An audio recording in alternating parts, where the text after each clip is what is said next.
Hi, my name is Tiffany Moss. My instructor is Dr. Amy Blake.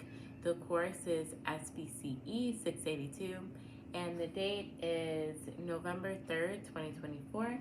This is a SAFMEDS plus Standard Celebration Video Checkpoint 3, and I'm going to be going through with my flashcards presented here.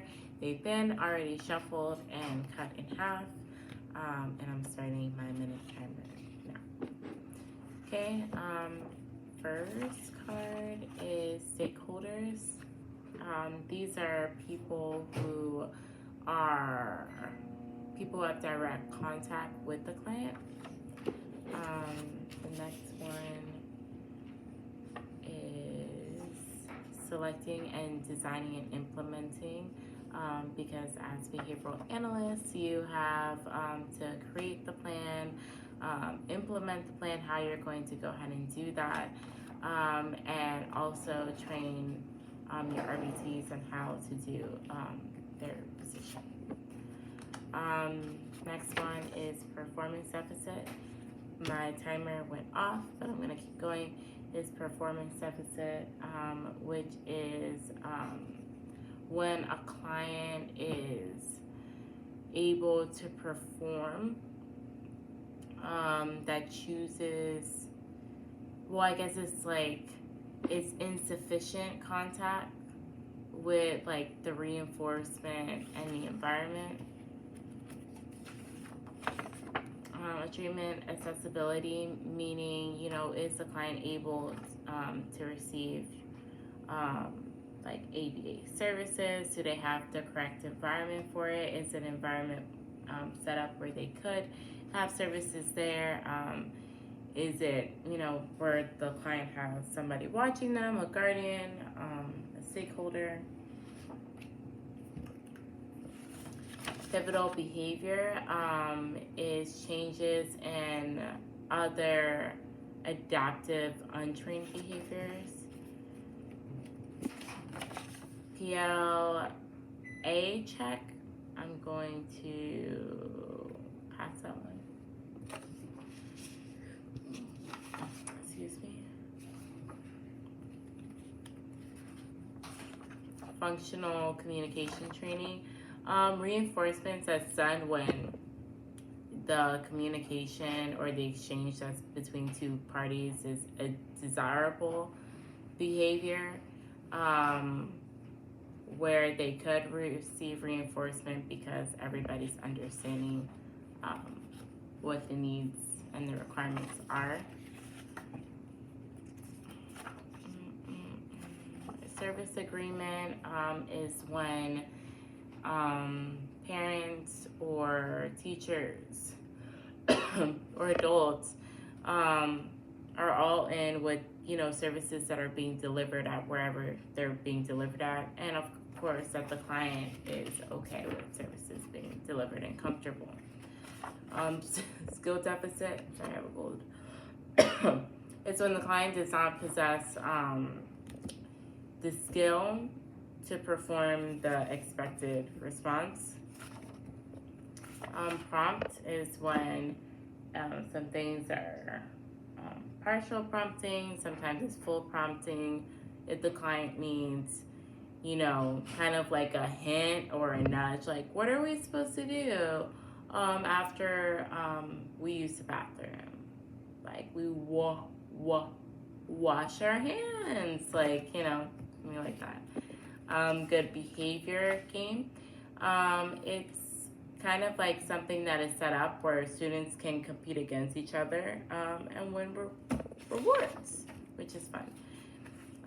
Mystery motivator is a reinforcement strategy that's designed to where reinforcement could be implemented. We don't know what the motivator could be, but it is a reinforcer. Self-management is when you go ahead what tasks you're supposed to do and that the individual is in charge of doing that. Goal setting, what is an accessible goal for the client, something that's easily to be reached of a target behavior that, you know, the client is capable of making progress on.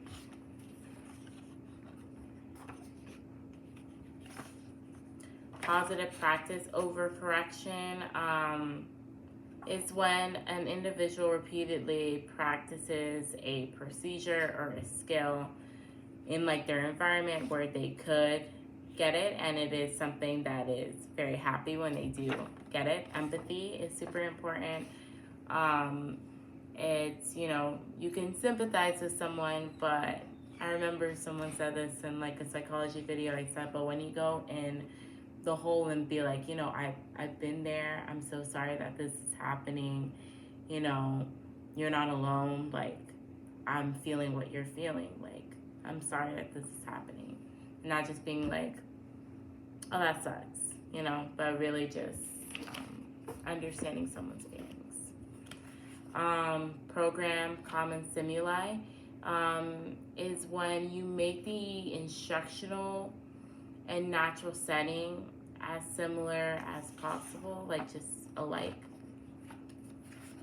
Modeling, modeling is like modeling, like, you know, showing off like the correct behavior of how something's supposed to be done. Most to least prompting, example of this could be going from full physical to having the client, you know, doing it by themselves and them being independent, kind of going from full physical, which is like most prompting, which is like taking their hands or having them go through the process, and then prompting like just to make it less. Timeout, it's a procedure where something that's wanted cannot be had because the behavior could be inappropriate or the behavior could not be used there. So the unwanted behavior that's occurring is reduced by having a moment where the client is not with everybody else.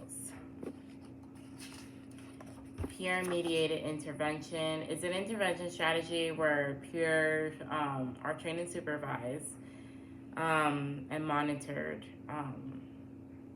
to implemented interventions. Positive behavior support is a self-evidence-based strategy that's used to increase the quality of life.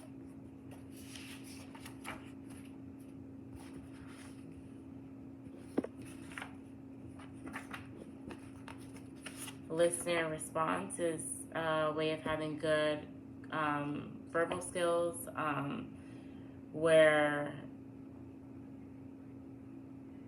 someone speaks and then someone, you know, calls back. It's, you know, having an interverbal conversation with someone, which is very important. Another thing is man training.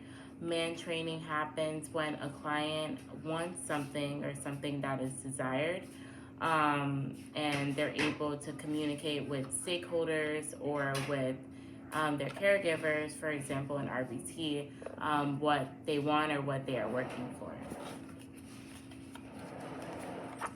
Interverbal training is where teachers, learners have conversations about things that are not present and not being requested. Like fill-ins are often used, but transfer procedures may promote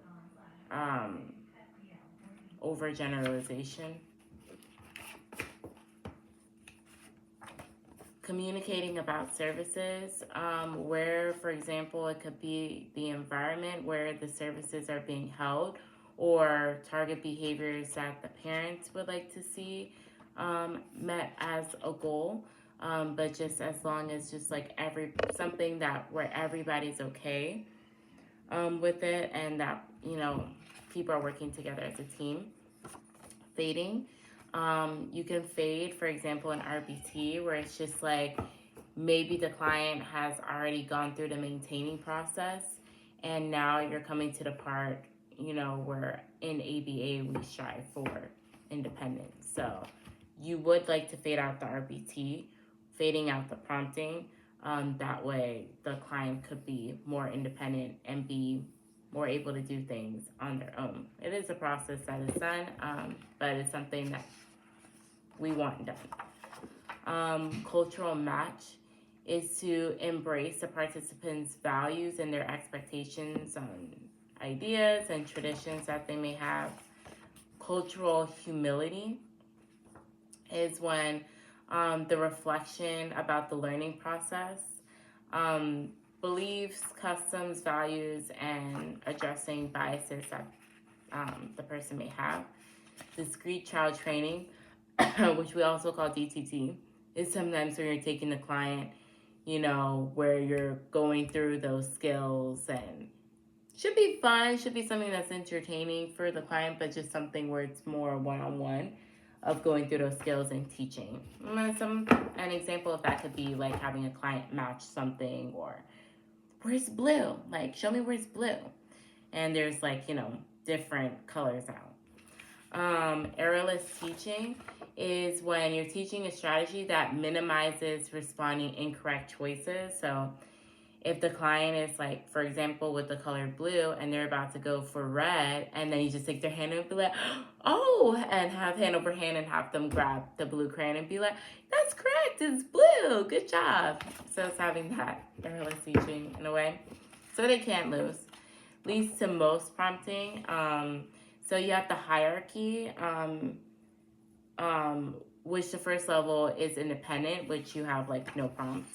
Mastery of the criteria, which means that you understand it, you're understanding what's being asked of you, and that the person learn the specific behavior in which we're trying to teach. The treatment goal. The treatment goal is the goal of what the BCBA, the analyst, came up with of the processes of the treatment, and the goals that were prioritized for the BCBA, for the family of the goal that the client made, and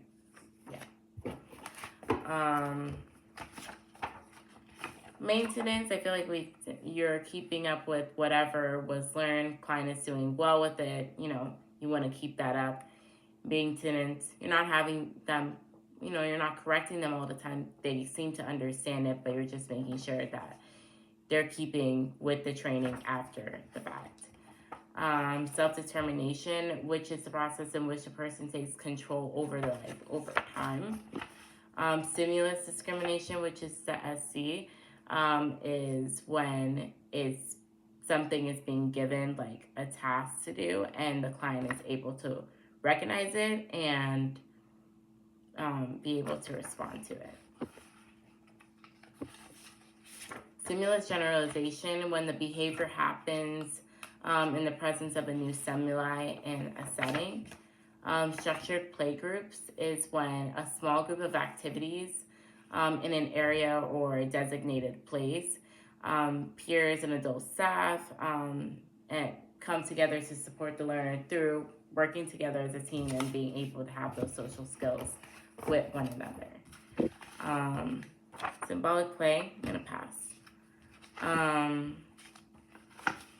Preference assessment is what the client will want, like what the client will want to work for, things that they would rather like than something else.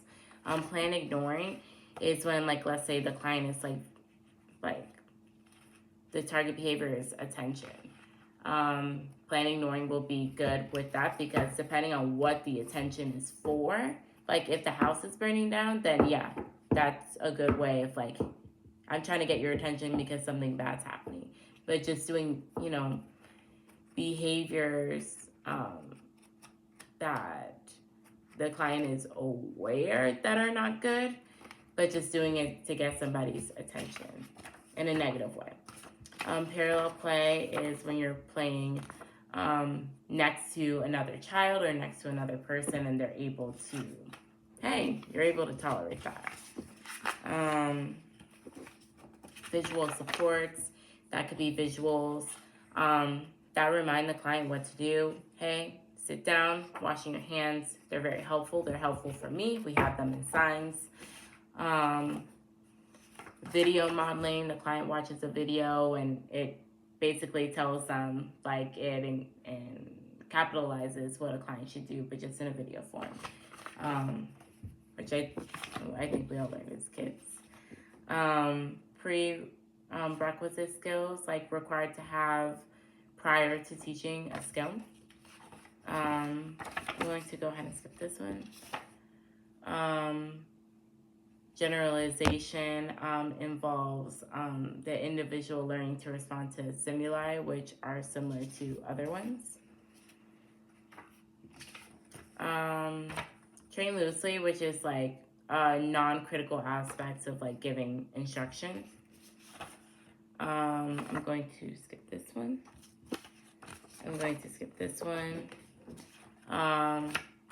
Methodological rigor. I'm going to pass this one. I think that's why all of these are at the back. I'm going to skip this one as well. But thank you so much. It's been a pleasure as always. Have a great night. I love being in this class. I love learning. And yeah, have a wonderful night. And see you till next time. Bye.